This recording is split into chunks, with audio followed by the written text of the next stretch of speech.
un saludo muy cariñoso para todos y cada uno de ustedes que nos volvemos a conectar y a encontrarnos después de varios meses en que nos ha interrumpido esta pandemia, pues que nos tiene a nosotros y al mundo entero en una situación muy, muy delicada. Por eso un saludo y que el Señor nos ayude. Y por eso voy a comenzar con esta oración,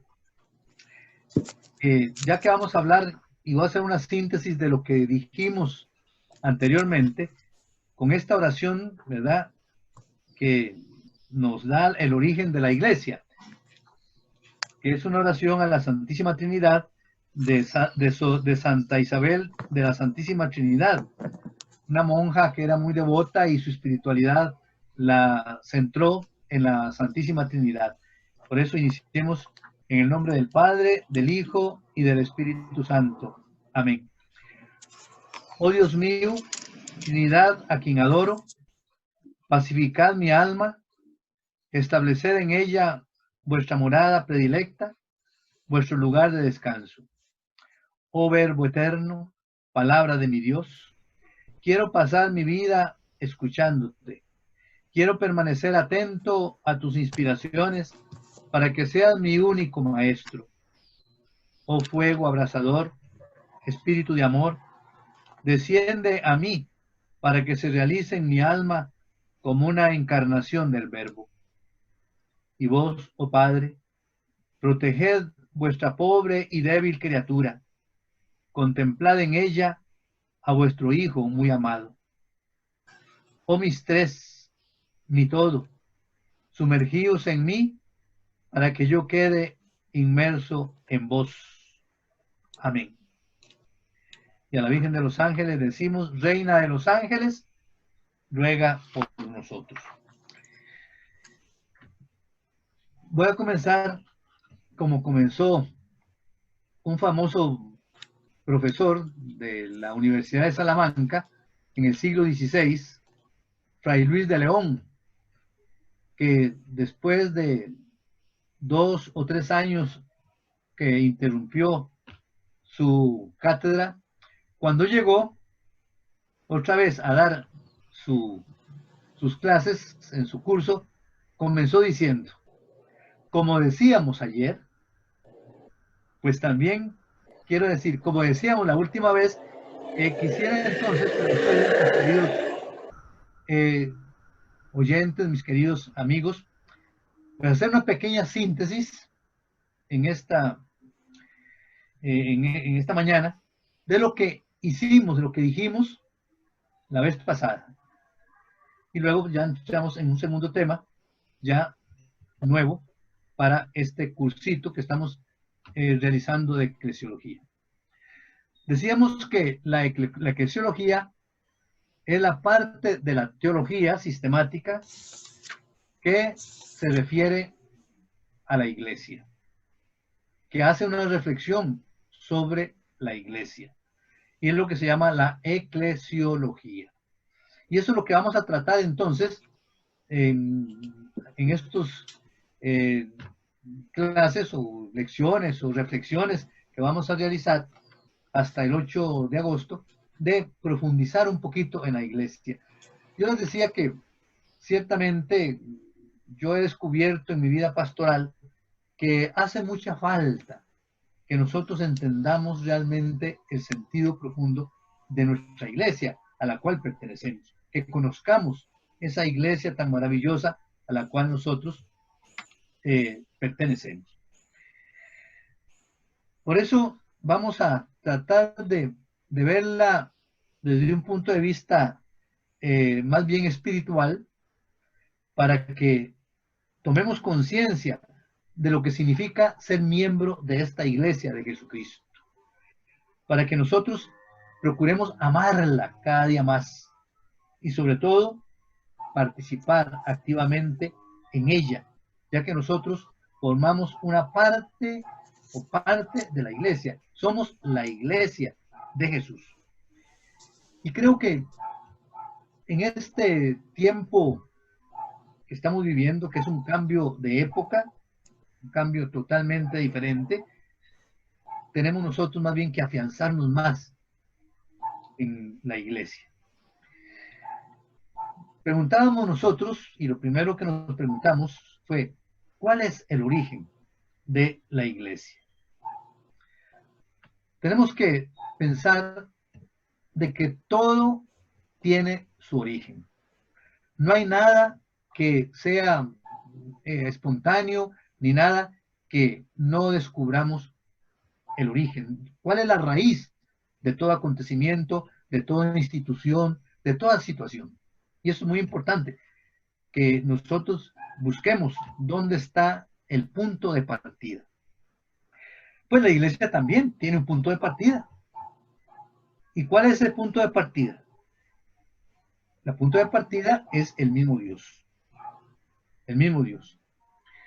Dios que hace pues todas sus cosas con sabiduría y que le ha dado al hombre el ingenio para que continúe esa creación con lo que él lo ha hecho partícipe, como es su sabiduría, su inteligencia. Y aquí entonces vemos nosotros algo importante. Dos cosas. Primero, todo lo que viene de Dios tiene un sello eterno. Todo lo que viene del ser humano tiene un sello humano que significa que es transitorio, que es pasajero, que es relativo. Esto es muy importante, ¿verdad?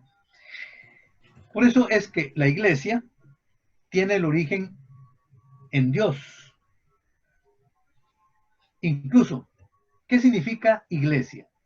La iglesia es una palabra griega, ¿verdad? Y también, pues, hebrea, que significa comunidad, que significa asamblea. Luego, entonces ya tenemos nosotros que pensar de que la iglesia viene de Dios en cuanto que es comunidad. Y la comunidad divina se llama Santísima Trinidad, porque está formada por tres personas distintas y un solo Dios verdadero. El Padre, el Hijo y el Espíritu Santo. Esas tres personas forman una comunidad. Una comunidad que se interrelacionan e interactúan por el amor. Esto es muy importante. Por lo tanto, la Santísima Trinidad es el origen de la iglesia, que es una comunidad perfecta, perfecta. La única comunidad perfecta es la Santísima Trinidad. Y ella es el modelo de la comunidad de la iglesia, porque es el instrumento de salvación, o podríamos decir mejor, el instrumento de amor que Dios tiene aquí en la tierra para hacerse presente en medio de nosotros. Por eso tenemos que considerar que la iglesia es obra del Padre, de la primera persona de la Santísima Trinidad, porque el Padre es, por lo menos en la Sagrada Escritura, en la Revelación, se presenta como el creador. Él creó todas las cosas y, por supuesto, la criatura más perfecta que creó él es el hombre, porque lo hizo a su imagen y semejanza. Pero este hombre, pues, tuvo, como sabemos nosotros, una caída. Le dio la espalda a Dios. No cumplió con el proyecto maravilloso que Dios le puso en sus manos.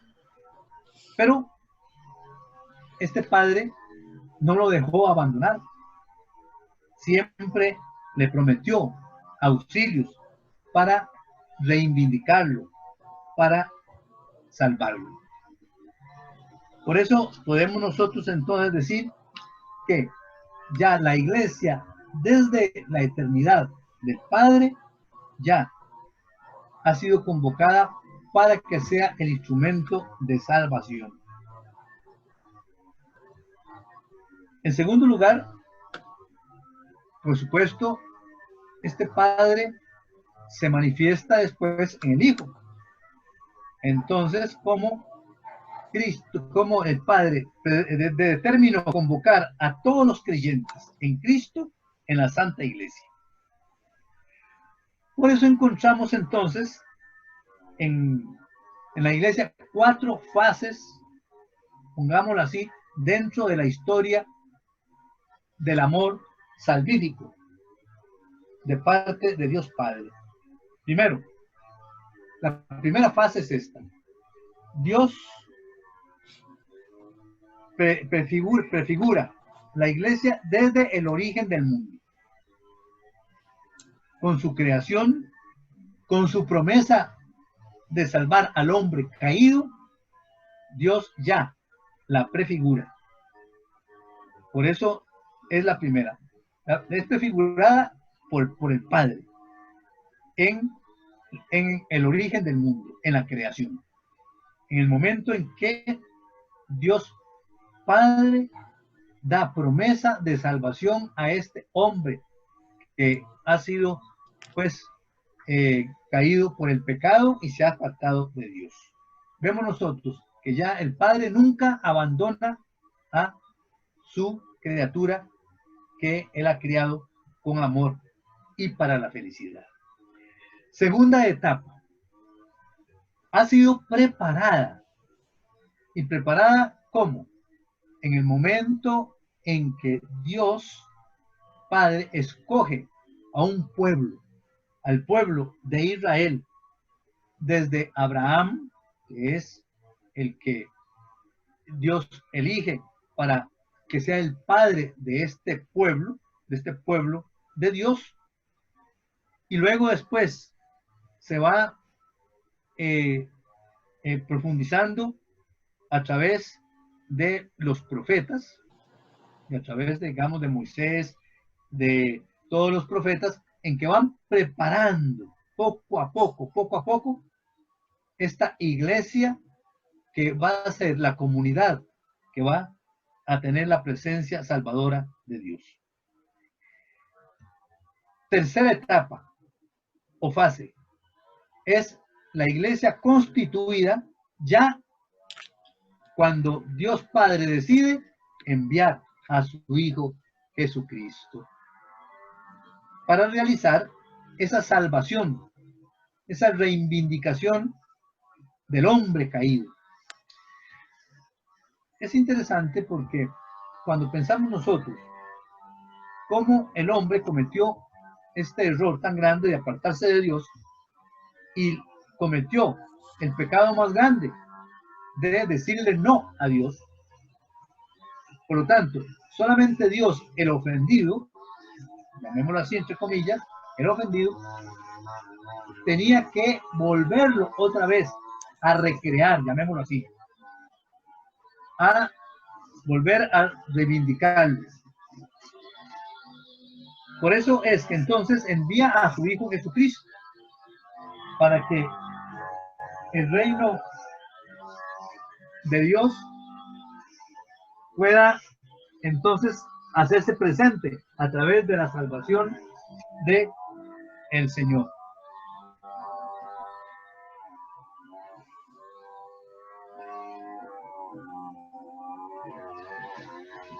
Perdonen que es que hay aquí en la calle alguien que está cortando el zacate y entonces está haciendo eso. Por lo tanto, entonces, Cristo el Señor, el Hijo de Dios, enviado para salvar al mundo, es el fundador ya de la iglesia. Él funda la iglesia. O mejor también se puede decir, esta comunidad salvadora se funda en el Hijo de Dios, enviado por el Padre, para que sobre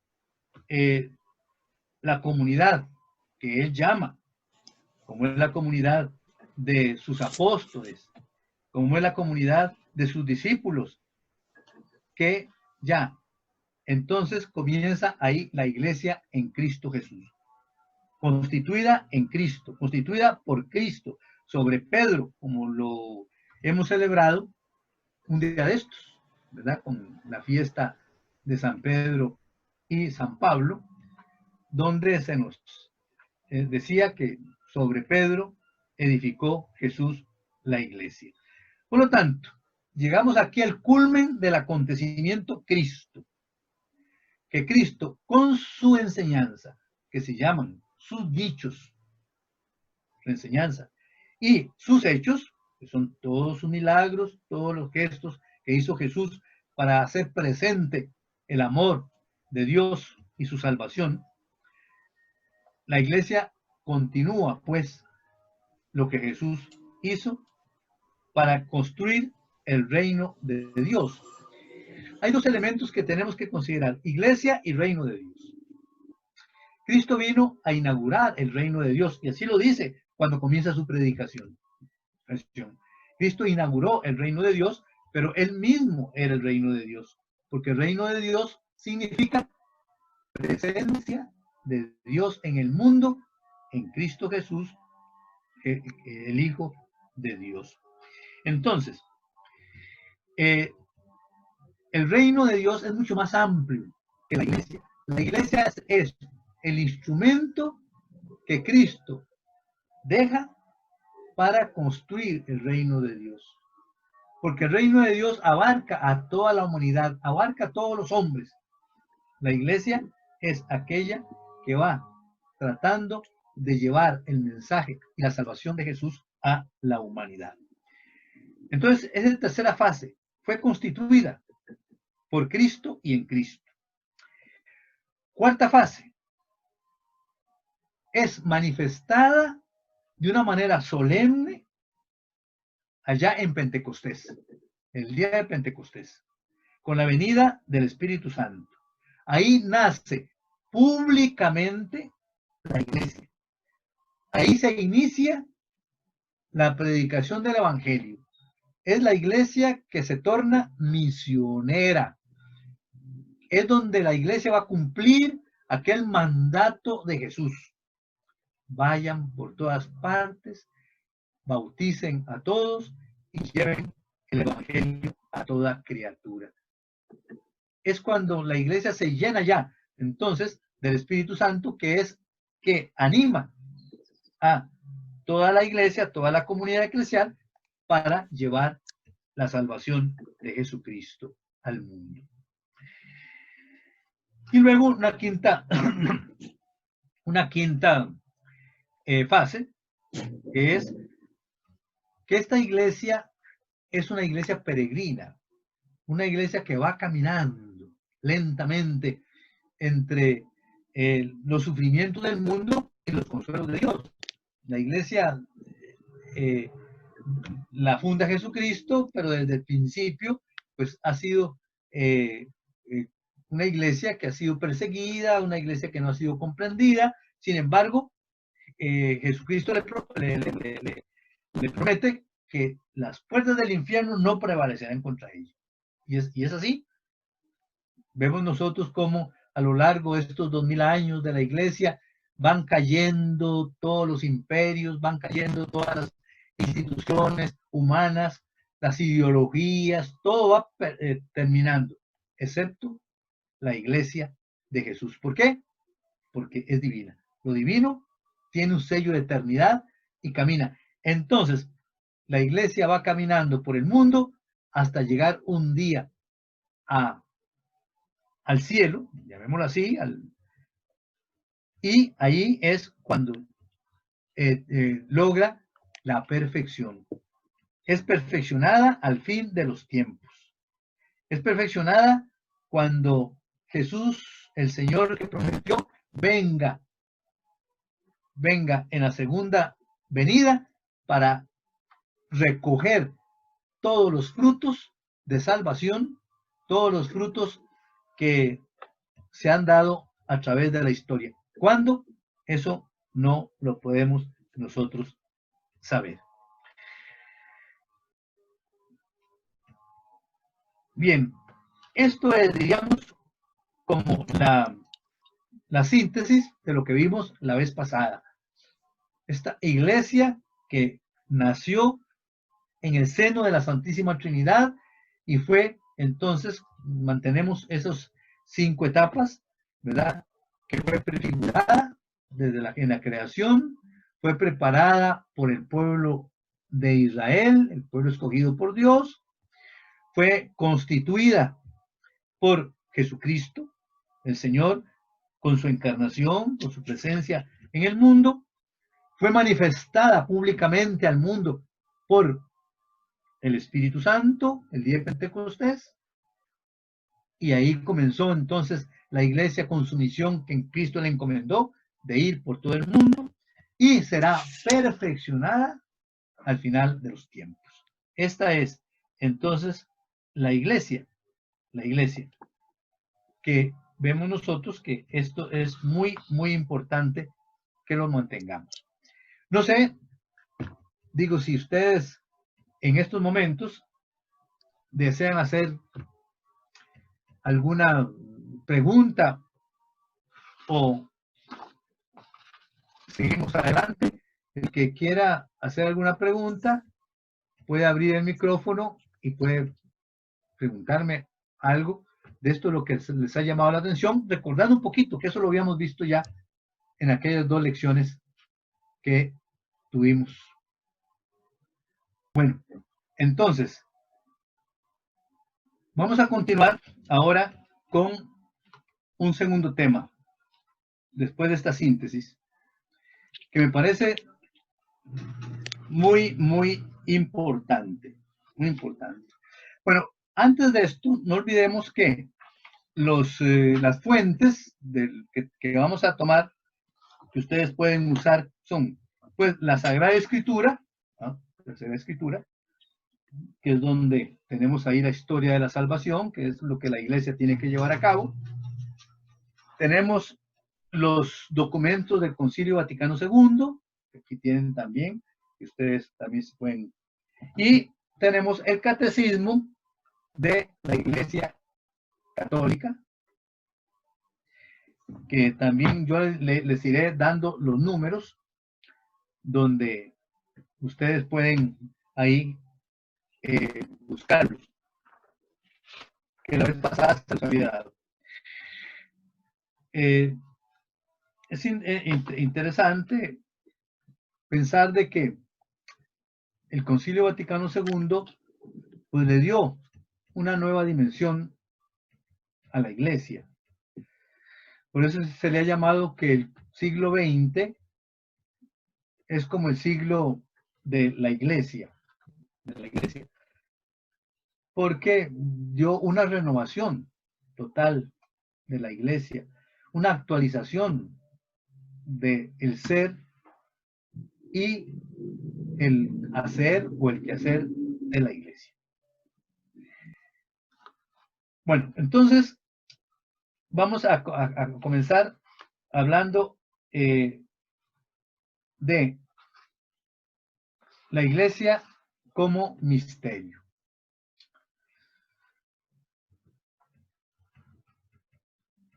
Muchas veces, y creo que tal vez todos nosotros lo hemos oído y ustedes son conscientes de eso, a veces se ve a la iglesia como una mera institución humana. Se le ve como una organización no gubernamental en el mundo internacional, como una potencia mundial, como puede ser Estados Unidos, como puede ser ahora China u otra potencia. Muchas veces se le ve también como un mero actor social. Simplemente es una institución social que tiene pues una fuerza, una fortaleza muy grande, pero hasta ahí.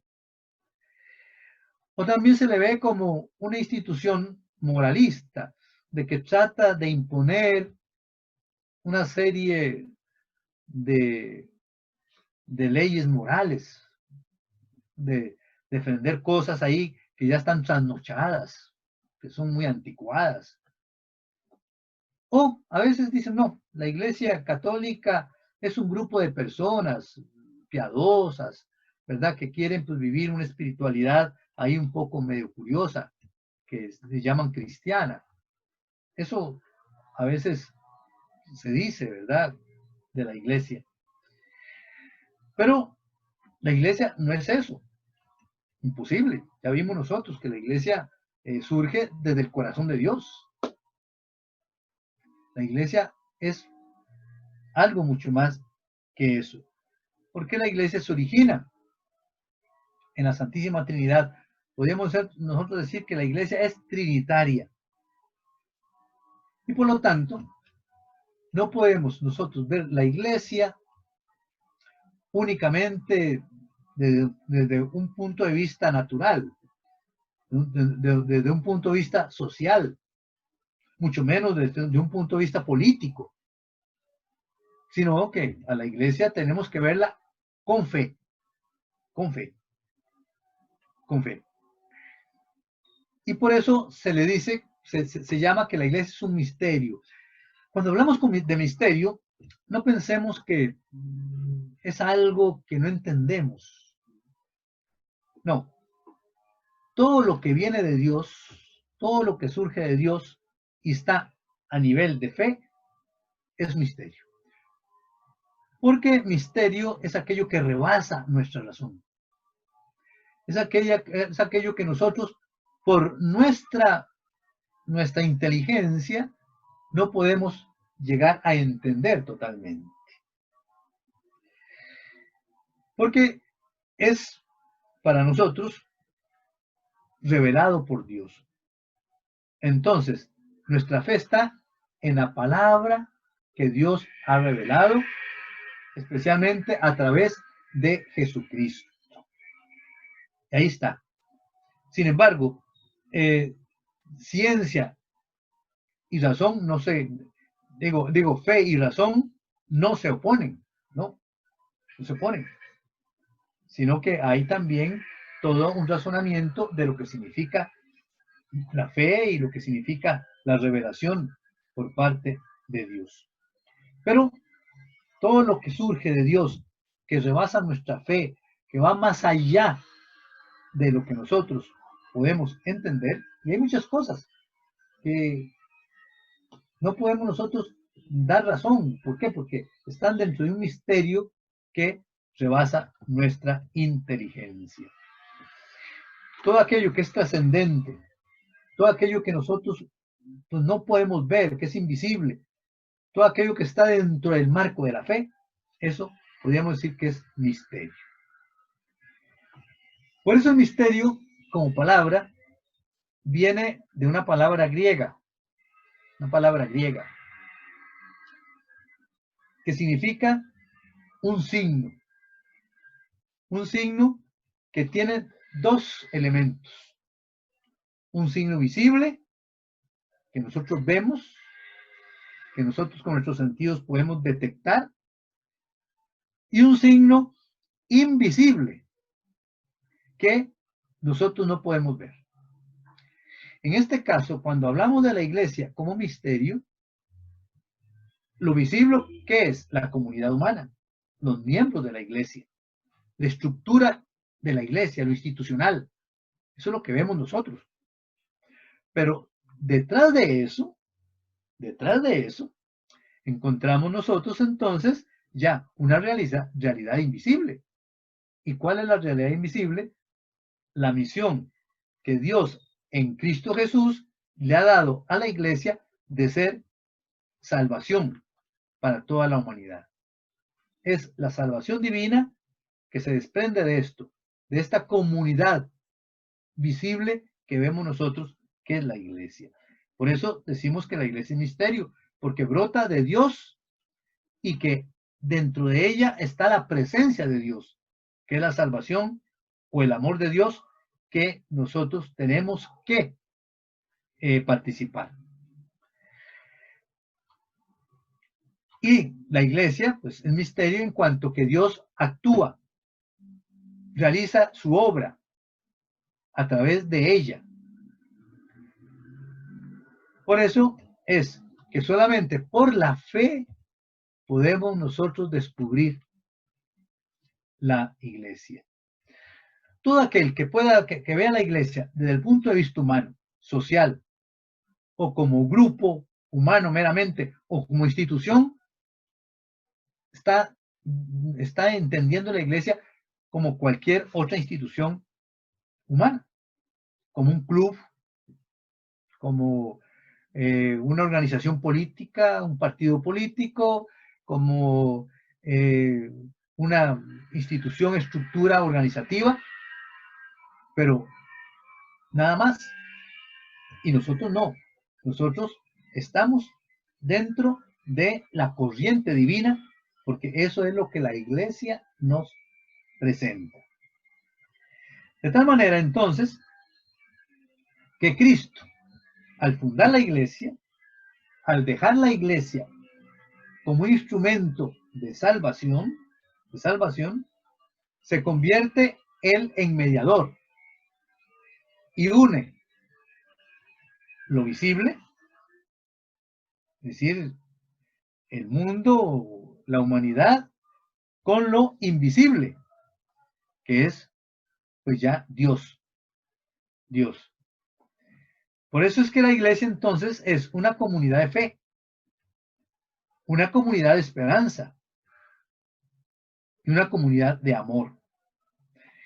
Y esto es muy importante que lo entendamos porque la fe, la esperanza, el amor o la caridad son tres virtudes teologales, tres virtudes de Dios. Un día de estos me preguntaba un señor que me llamó que le había impresionado de que el presidente de la República había hablado de esperanza. Porque ha dicho, tengamos esperanza que esto va a pasar. Tengamos esperanza de que nosotros somos capaces de superar esta situación. Lo dijo en una de las conferencias en la semana pasada. Y entonces me decía, pero monseñor, ¿verdad que la esperanza viene de Dios? Sí, claro. ¿Y verdad que la esperanza sin fe no puede existir? Por supuesto que no. ¿Por qué? Porque fe, esperanza y amor son tres virtudes que vienen de Dios y están enlazadas entre sí. De tal manera que si yo tengo fe en Dios, que es nuestro Salvador, en Cristo, inmediatamente me surge también la esperanza. La esperanza de que Dios no me abandona. La esperanza de que Dios está conmigo. La esperanza de que Dios actúa en la historia.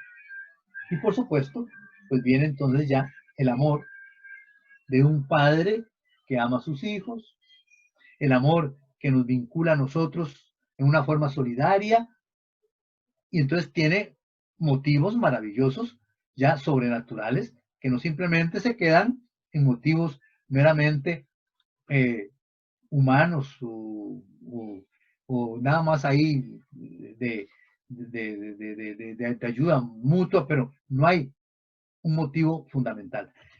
El motivo fundamental es este. Yo le explicaba a este señor y me dice, ya entiendo, entonces, porque eso es muy importante. Y cierto, si el presidente, aunque tal vez pues no tenga una fe o no sea creyente, pero al hablar de esperanza ya está como orientando algo de que Dios está ahí presente. Entonces, la iglesia, siendo misterio, es también una comunidad visible por sus miembros. Y no olvidemos que estos miembros visibles, pues somos frágiles, somos pecadores, no somos perfectos. Somos perfectos. La iglesia es, digamos, perfecta en cuanto tiene a Cristo el Señor como fundador y en cuanto que el Espíritu Santo anima a la iglesia.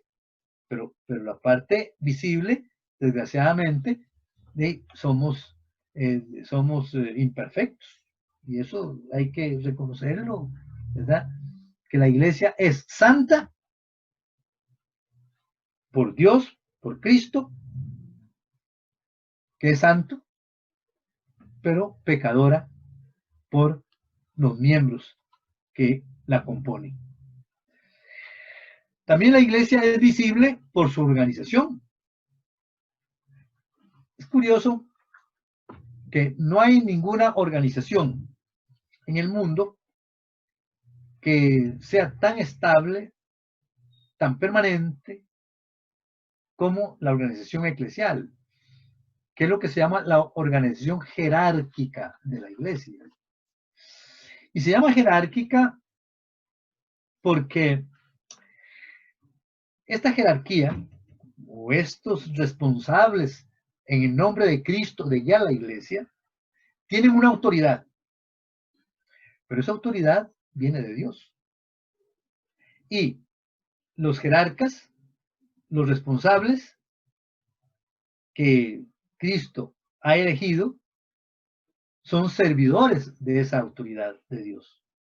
Y son aquellos que tienen que llevarla a cabo, acorde con el corazón de Dios. No es para imponer, no es una autoridad despótica, no es una autoridad que puedo decir yo aquí mando yo, y ustedes, no. Aquí estoy yo para servir. Como Dios quiere que nos salvemos todos, Dios quiere amarnos a todos, esa es la autoridad que viene de Dios. Por eso podemos decir entonces que la iglesia es una comunidad humana, pero es una comunidad también espiritual, porque posee todos los bienes celestiales. Dios en Cristo la ha colmado de la gracia, que la gracia no es otra cosa que la presencia y el amor de Dios en medio de nosotros. Por eso es que a la iglesia también se le llama el cuerpo de Cristo, porque nosotros, ¿verdad? Estamos unidos como miembros a Cristo y por lo tanto, a través de Cristo recibimos nosotros la gracia divina. La iglesia es un canal de gracia, es portadora de gracia. Y que nosotros entonces también, al estar unidos al cuerpo de Cristo, recibimos también la gracia, perdón. Esta iglesia, por supuesto, está aquí en la tierra, peregrina con nosotros en el mundo, pero trasciende porque va más allá de la tierra, va más allá de la humanidad. Nos lleva a nosotros entonces a una espiritualidad. Nosotros en la iglesia no solamente tenemos que quedarnos en lo corporal, sino nosotros tenemos que unirnos a toda una comunidad espiritual. Pero hay una unidad. Sabemos nosotros que el ser humano está compuesto de cuerpo y alma. Y ese cuerpo y alma está íntimamente unida uno con otro. No puede haber un cuerpo sin alma, ni alma sin cuerpo. Pues lo mismo también en la iglesia. La iglesia es visible, está ahí, la humanidad, pero también es invisible, que está Dios. Entonces Dios y la humanidad están íntimamente unidos, aunque la humanidad a veces es imperfecta, a veces falla, pero Dios nunca falla. Dios siempre está ahí presente. De tal manera entonces que la iglesia también está en el tiempo, pero va peregrinando hacia la vida eterna. Nosotros tenemos una fe de que nuestra vida temporal, cuando morimos, que todos estamos llamados a esa situación, no va a terminar aquí la vida, sino comenzamos una vida nueva que es una vida en Dios, que es también misteriosa, porque no sabemos nosotros cómo será esa vida, solamente Dios es el que nos lo va a dar, porque es una vida que Cristo ya nos dio como ejemplo al resucitar, una vida resucitada. Entonces, tenemos nosotros entonces que la iglesia nos dé esa oportunidad de estar humanamente presente, pero también divinamente. Sin embargo, todo lo humano está ordenado y subordinado a lo divino. Lo visible en la iglesia está subordinado a lo invisible. Es decir, la iglesia, diríamos así, está al servicio de Dios para hacer presente ese amor, esa gracia de Dios en medio de nosotros. Ahora, quisiera aquí hacer una comparación entre la iglesia humana y la iglesia divina con el misterio de la encarnación de Jesús. Porque esto nos ayuda mucho a entender. Dios Padre, al enviar a Jesús al mundo, lo envió como Dios, por supuesto. Jesús vino con su naturaleza divina y se encarnó en el seno de la Virgen María. En la Virgen María fue donde tomó la naturaleza humana. Y se unieron ahí entonces dos naturalezas. La naturaleza divina que traía Jesús desde el seno del Padre, del seno de la Trinidad, se unió a la naturaleza humana que María le suministró.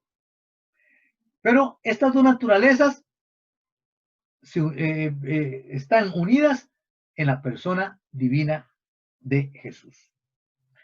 Entonces, estas dos naturalezas en la persona divina de Jesús es para salvar a la humanidad. Por eso es que fue la forma de cómo Jesús utilizó la naturaleza humana, el ser humano, ¿verdad? Y digamos, se desarrolló, nació, se desarrolló, creció como todo ser humano. Pero esto le facilitó para entonces predicar el mensaje de Dios, morir como ser humano y resucitar. Es decir, Jesús, Dios, hecho hombre, es el modelo para todo ser humano. Ese es el camino que nosotros vamos a seguir. Y es el camino que nos muestra la iglesia. De ahí que entonces la iglesia, para unir estos dos elementos, humano, divino, Cristo envió al Espíritu Santo para que animara a la iglesia. El Espíritu Santo es el que anima a la iglesia para que cumpla con ese mandato de salvación para toda la humanidad en el mundo. Esto es entonces, digamos así, en síntesis, la iglesia misterio. Ese misterio es entonces que tiene entonces esas dos realidades. Es un signo visible,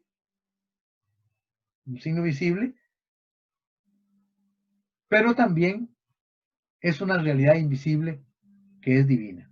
Visible somos nosotros, lo que vemos, lo que tocamos, lo que los sentidos nos dan, pero invisible es la gracia que se derrama a través de la iglesia como comunidad.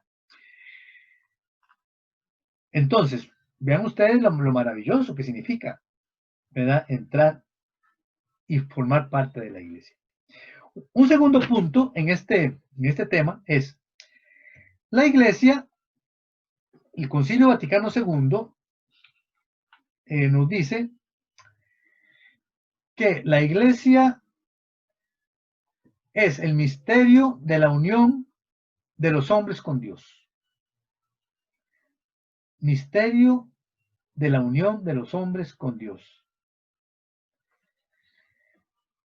Lo que quiere decir esto es que nosotros, los humanos, no podemos llegar a Dios si no es a través de Cristo. Cristo es el mediador entre Dios y nosotros y Dios. Entre Dios, ¿verdad? Dios y los hombres a Dios. El único mediador, el único puente por el cual nosotros podemos encontrarnos con Dios es el Hijo de Dios, Jesucristo. Y a eso vino. Diríamos que Dios, al enviar, el Padre, al enviar a Jesucristo, rompió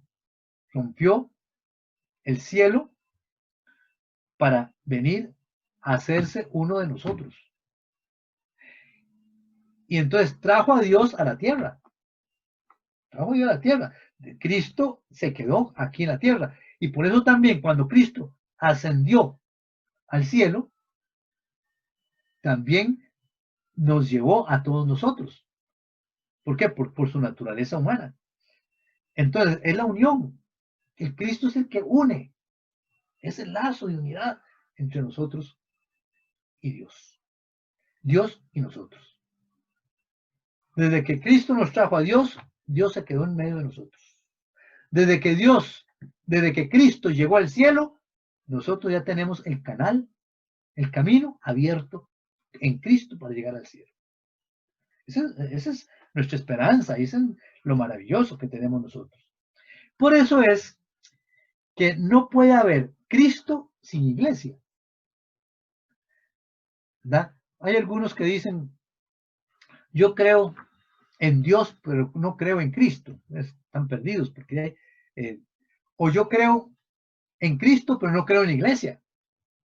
Y eso no se puede asegurar nunca, ¿verdad? Porque no se puede separar a la iglesia de Cristo. Cristo e iglesia es una unidad. Cristo actúa por la iglesia y la iglesia recibe toda la gracia, todo lo que hizo Jesucristo después de su muerte y de su resurrección para llevarlo a todos los seres humanos. San Pablo tiene una comparación muy bonita, cuando dice que Cristo se une a la iglesia como su esposa. Eso lo dice en Efesios 5, 25 al 32, cuando habla de la iglesia. Es decir, para Cristo, su esposa es la iglesia. En la Sagrada Escritura se utiliza mucho el ejemplo del matrimonio. Y uno se pregunta, ¿por qué será? Es que en la humanidad, la relación más estrecha, más íntima que existe es la pareja, es el matrimonio. ¿Por qué? Porque ahí hay una unión íntima de amor. Es decir, todo matrimonio se realiza porque hay amor. Amor entre los dos esposos y amor de fecundidad para sus hijos.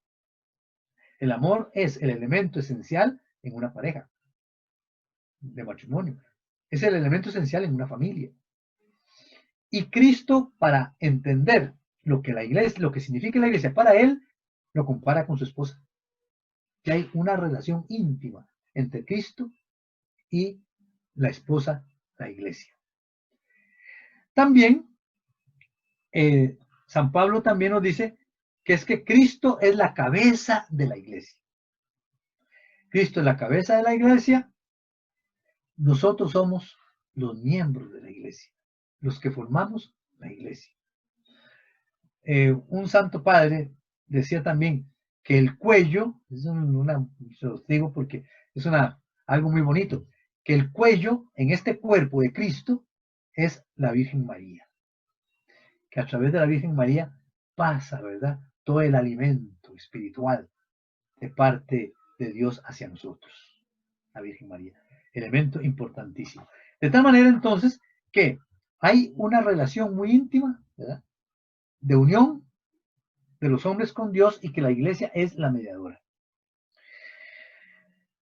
En la iglesia es donde Cristo se revela, donde se da a conocer.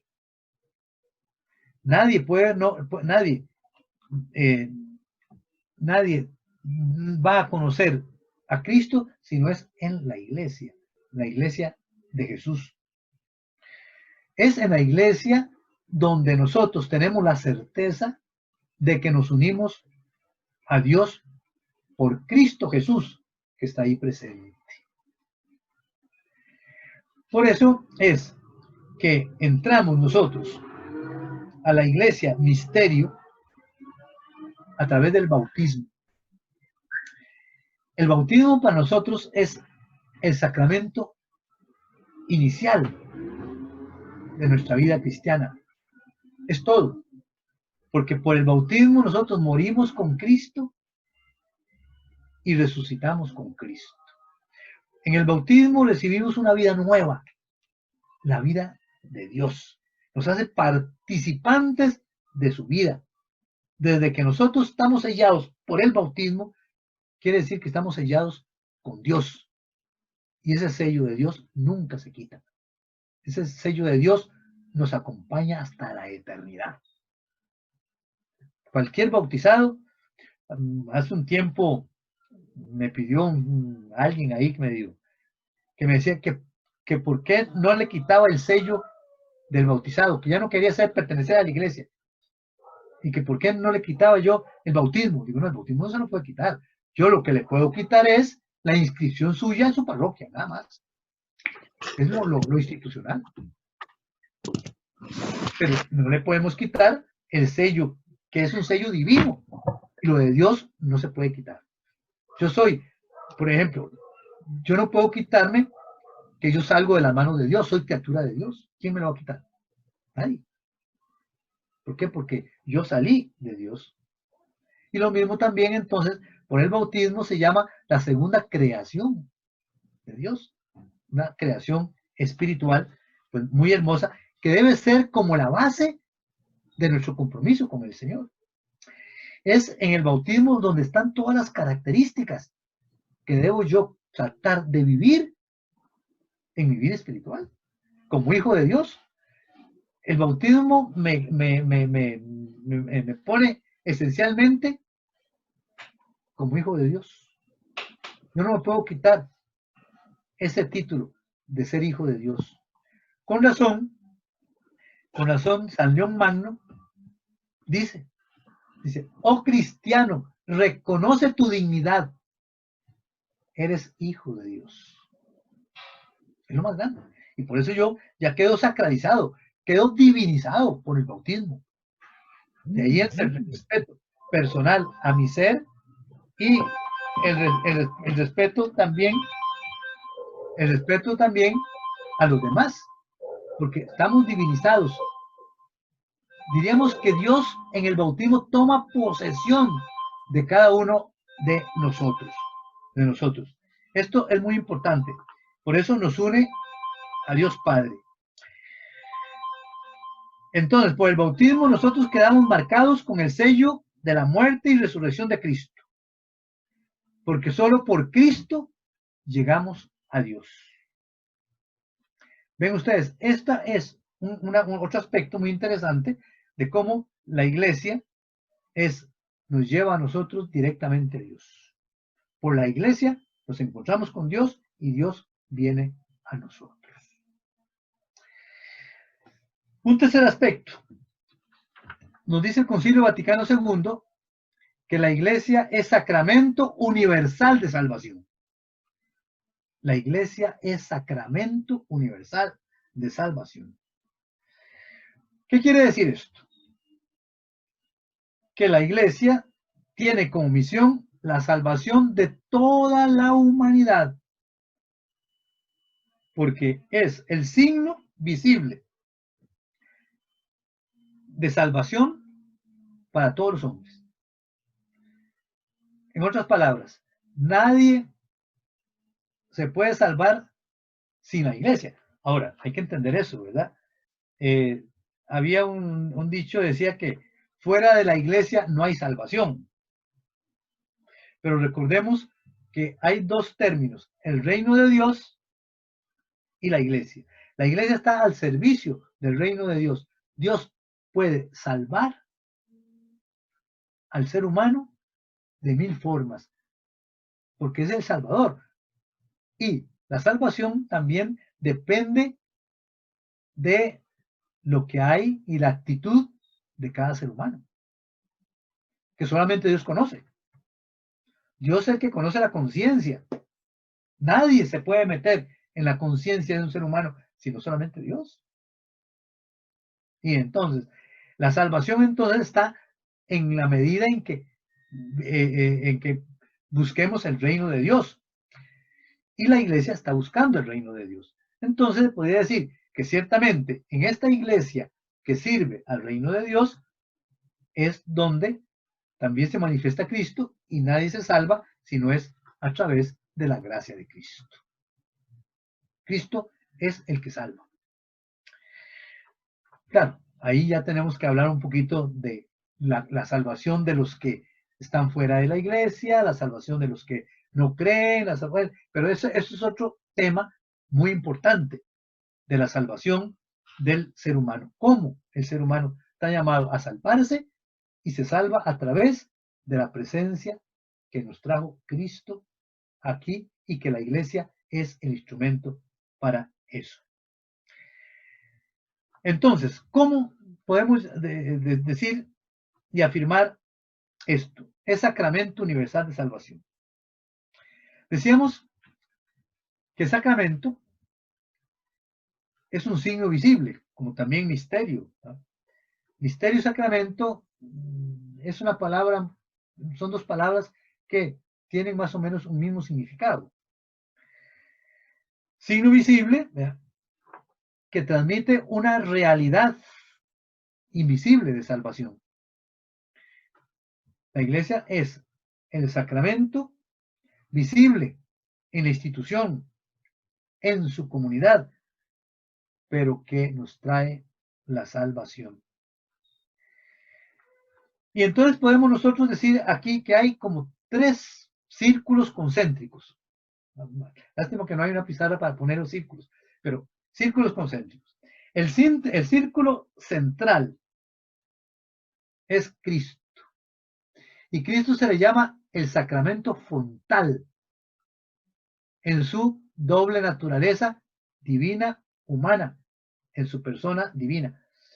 Entonces es fontal, porque es la fuente de la salvación, es la fuente de la gracia, es el pozo donde nosotros podemos acercarnos para encontrarnos con el Señor.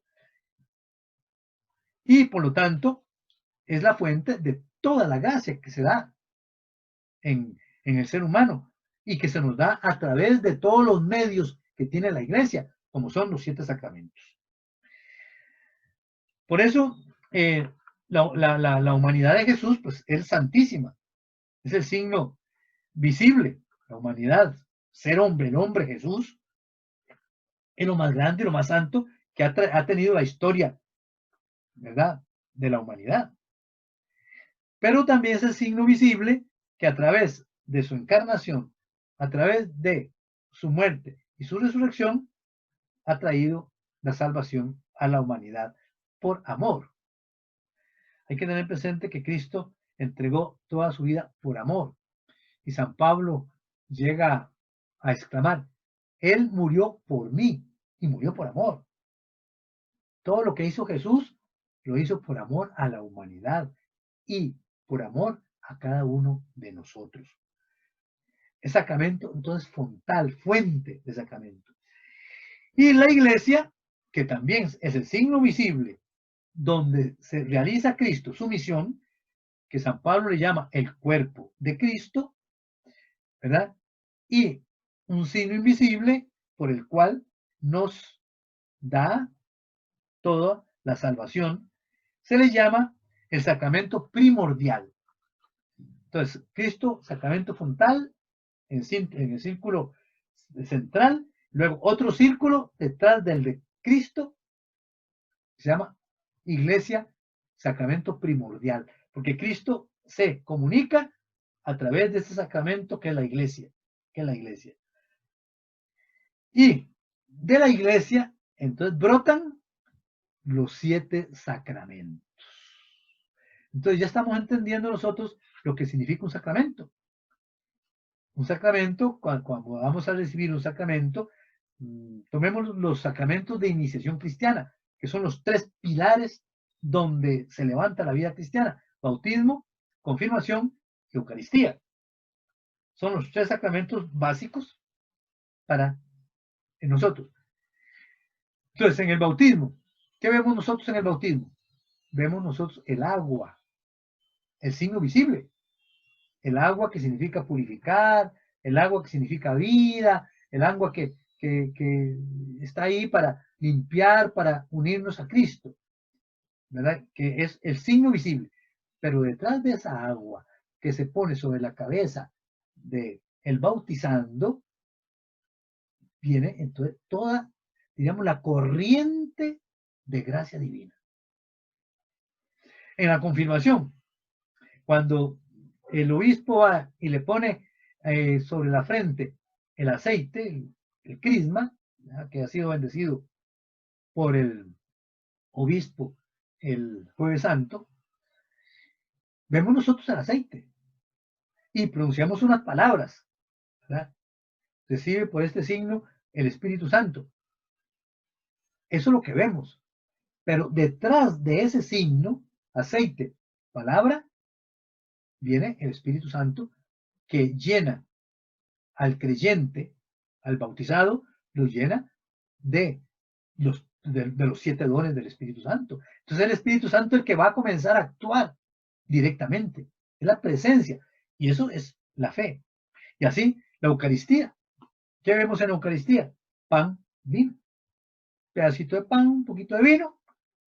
Por las palabras que el sacerdote en nombre de Jesucristo pronuncia, ese pan se convierte en el cuerpo de Cristo y ese vino se convierte en la sangre de Cristo. Entonces vemos nosotros pan, vino, pero está el signo invisible de la presencia viva de Jesucristo el Señor a través de su cuerpo y de su sangre. Y así todos los sacramentos, los 7. Ustedes que son también matrimonios. El sacramento del sacramento del matrimonio. ¿Qué es lo que vemos nosotros ahí?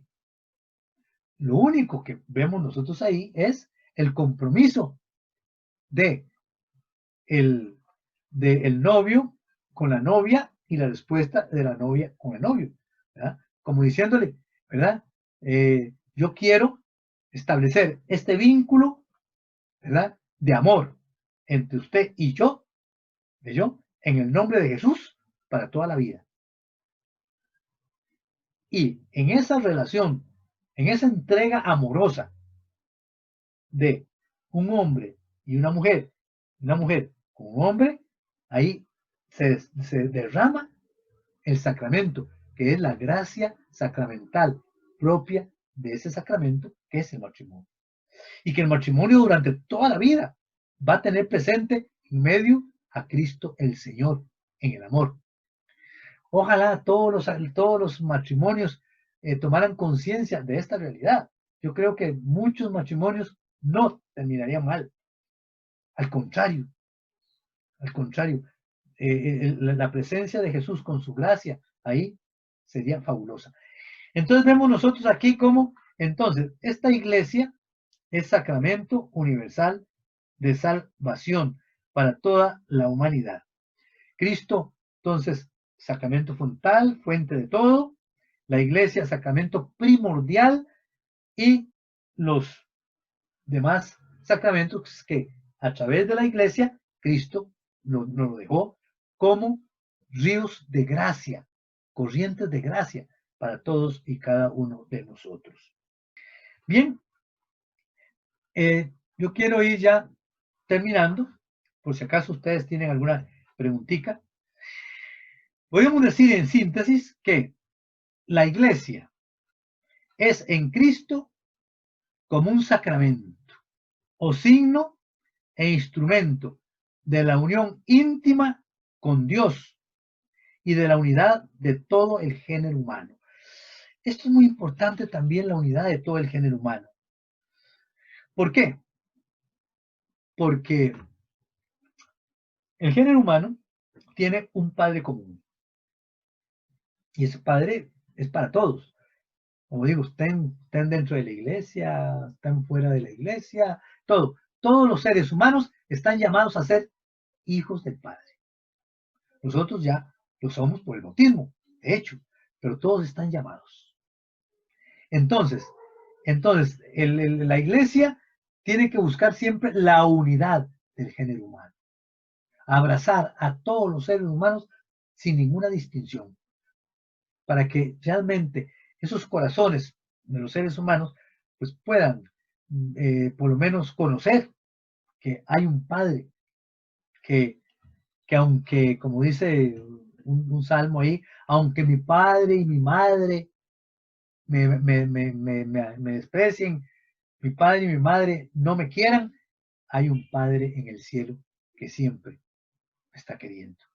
Entonces, es la iglesia, sacramento de salvación, instrumento de unión íntima con Dios y la unidad del género humano.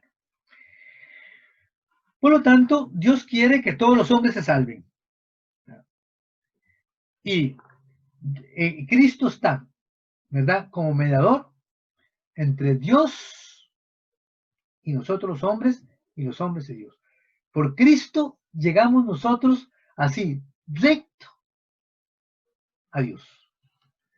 En Cristo nosotros nos metemos en el corazón de Dios. Porque Cristo nos trajo a Dios, ¿verdad? Y por eso celebramos nosotros ahora, hace poquito, el corazón divino de Jesús. Y es una devoción muy, muy bonita, ¿verdad? El corazón de Jesús, porque nos da a nosotros mucha esperanza, nos metemos nosotros en ese corazón que sabemos que nos ama, ¿verdad?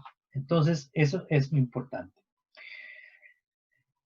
Por lo tanto, la iglesia es la mediadora para la salvación. Como decía esta frase, fuera de la iglesia no hay salvación, no es que la iglesia institución sea la única que tengo que buscar para pertenecer, para salvarme, no.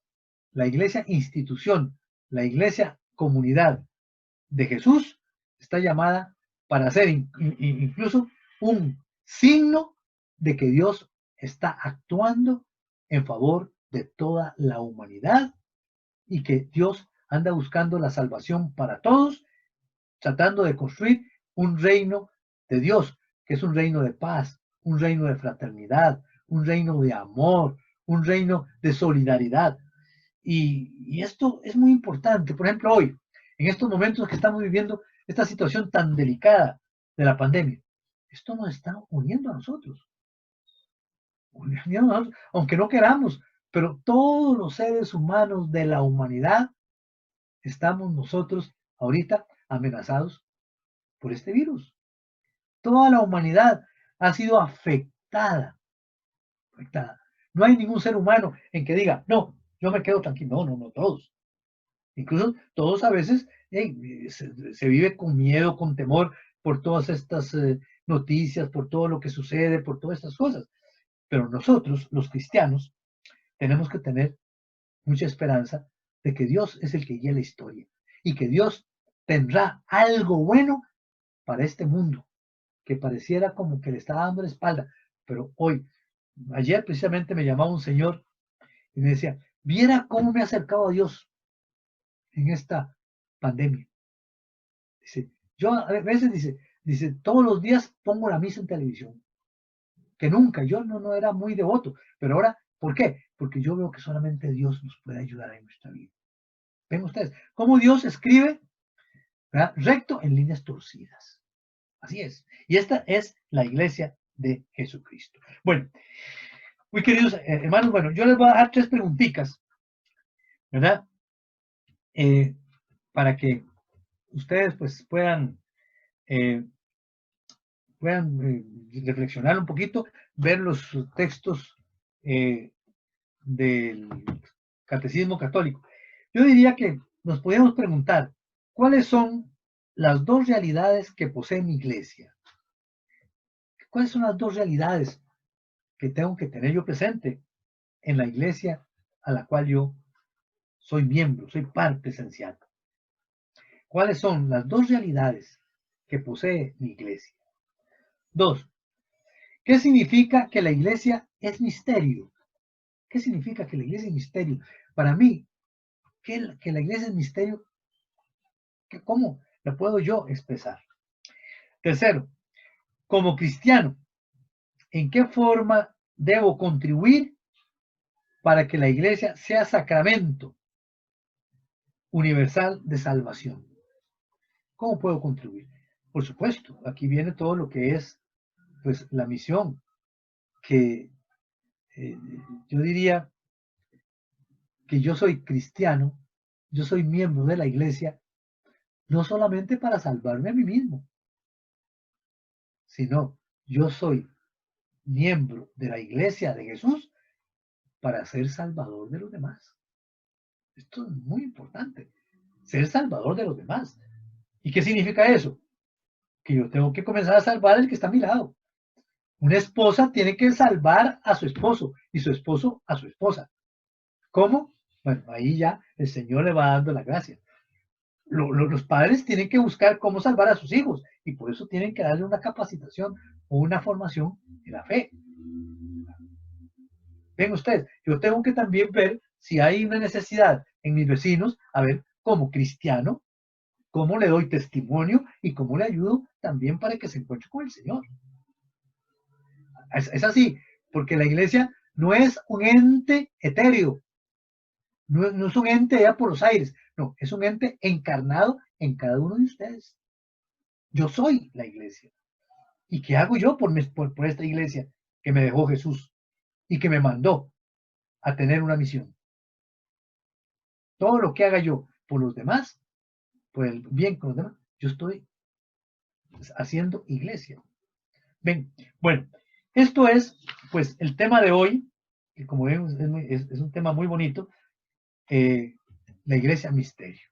No sé, digo, si ustedes tienen alguna pregunta que no les ha quedado muy claro de toda esta exposición, ¿verdad? Y lo pueden hacer, entonces encender el micrófono y preguntarla o ¿qué les parece?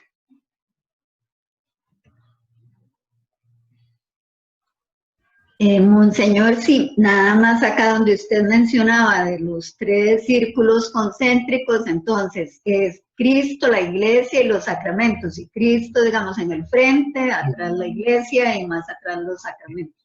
Cristo, el núcleo. Cristo, el núcleo. La iglesia, el segundo círculo. ¿Verdad? El primer círculo es Cristo, el Señor, porque es el núcleo, es el centro, es la fuente. Y luego el segundo círculo, la iglesia. Y el tercer círculo, los sacramentos. Así es, Sí. entonces, todo es el dinamismo sacramental. Todos los sacramentos surgen de Cristo. Cristo, iglesia, sacramentos. Entonces, y se puede llamar así, Cristo, sacramento fontal. Cristo, la iglesia, sacramento primordial y los 7 sacramentos. Sí. Muy bien. ¿Algo más?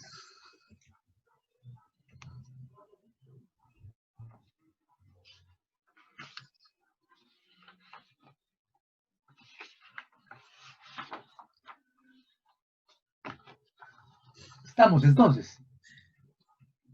Sí, monseñor, gracias en realidad porque esto que nos ha presentado hoy es bastante clarificador, ¿verdad?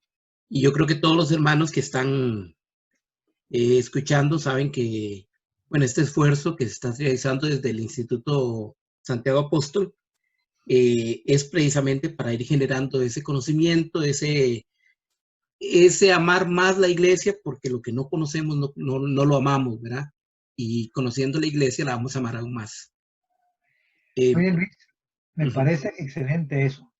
Es decir, nosotros a veces no apreciamos, no amamos lo que significa la iglesia a la cual yo pertenezco, porque no la conocemos. No sabemos qué es la iglesia. ¿Verdad? Y eso es fundamental en la vida de un cristiano. Me parece muy, muy bien. ¿Ve? Ya estamos parte. El tema de hoy en 8 va a ser también muy bonito, no se lo pierdan, ¿verdad? Porque seguimos viendo qué es la iglesia. Sí, la iglesia es esto que hemos dicho, pero hay más todavía de la iglesia. Y sinceramente, sí, yo creo que hoy tenemos que dar mucha importancia al ser de la iglesia. Después estaba viendo, yo he hecho una síntesis, les di a los sacerdotes del Salvador que les di retiro espiritual, un tema que me gustó, que es la iglesia que está implementando el Papa Francisco.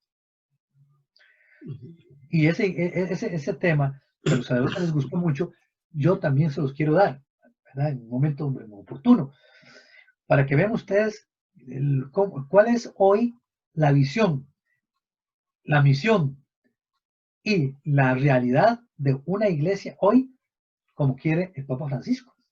¿Verdad? Que es interesantísimo, ¿verdad? Porque muchos de nosotros, mucha gente no entiende al Papa Francisco. Y lo que quiere el Papa Francisco es que esta iglesia, que tal vez está un poco dormida, un poco tranquila, hoy sea una iglesia dinámica, una iglesia que realmente cumpla con todo lo que Cristo quiere de esta iglesia. Y ven ustedes cómo los gestos del Papa son maravillosos, ¿verdad? Este gesto que hizo cuando esta oración allá de la bendición, ¿verdad? Para toda la humanidad.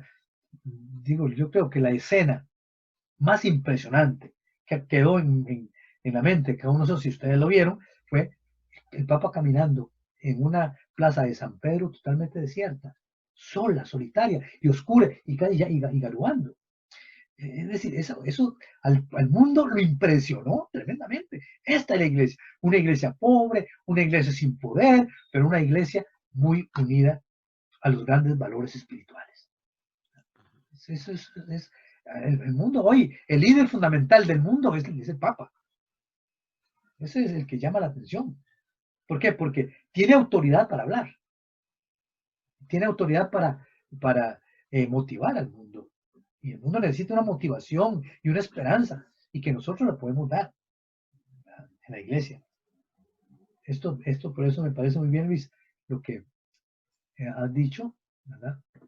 Que realmente tenemos que nosotros profundizar un poquito en lo que significa ser parte, ser miembro de esta iglesia para amarla y también comprometernos con ella. ¿Verdad?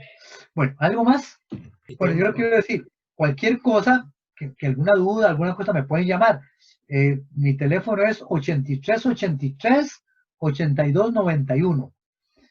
Con toda confianza, puede ser que haya suscitado algunas inquietudes, y entonces cualquier cosa, cualquier pregunta, llámenme, ¿verdad?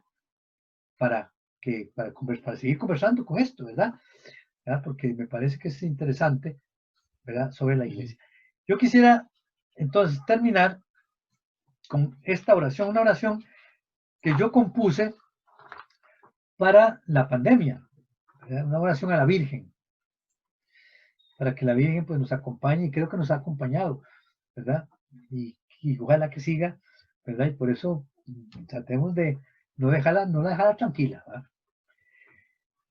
Y la oración pues vamos a hacerla de esta manera, es la que: bajo tu amparo y protección nos acogemos, Santa Madre de Dios. Escucha nuestras fervientes súplicas en estos momentos de prueba por la pandemia que está afectando a toda la humanidad. Haz que acojamos con serenidad y compromiso, Dulce Madre, las decisiones dadas por las autoridades de salud para el bien común de todos. Acompaña, anima y fortalece al personal médico y sanitario que trabaja por el bienestar de la salud de tantos enfermos. Cuida, Madre, de los adultos mayores y de las personas en riesgo, y concédeles fortaleza y confianza en tu Hijo Jesús, que nunca nos abandona. Madre querida, Negrita de los ángeles, nuestra reina y patrona, intercede por nosotros y no nos dejes caer en el temor ni en la desesperanza, y aumenta en nosotros la fe, la esperanza y la solidaridad. Amén. Reina de los ángeles, ruega por nosotros. Bueno, que pasen pues un feliz fin de semana, quedarnos en casa. Así que sí, quedémonos en casa, salgamos lo mínimo posible, ¿verdad? Para que el Señor pues, nos siga cuidando y nos siga protegiendo. Y nos vemos, pues si Dios quiere, de hoy en 8.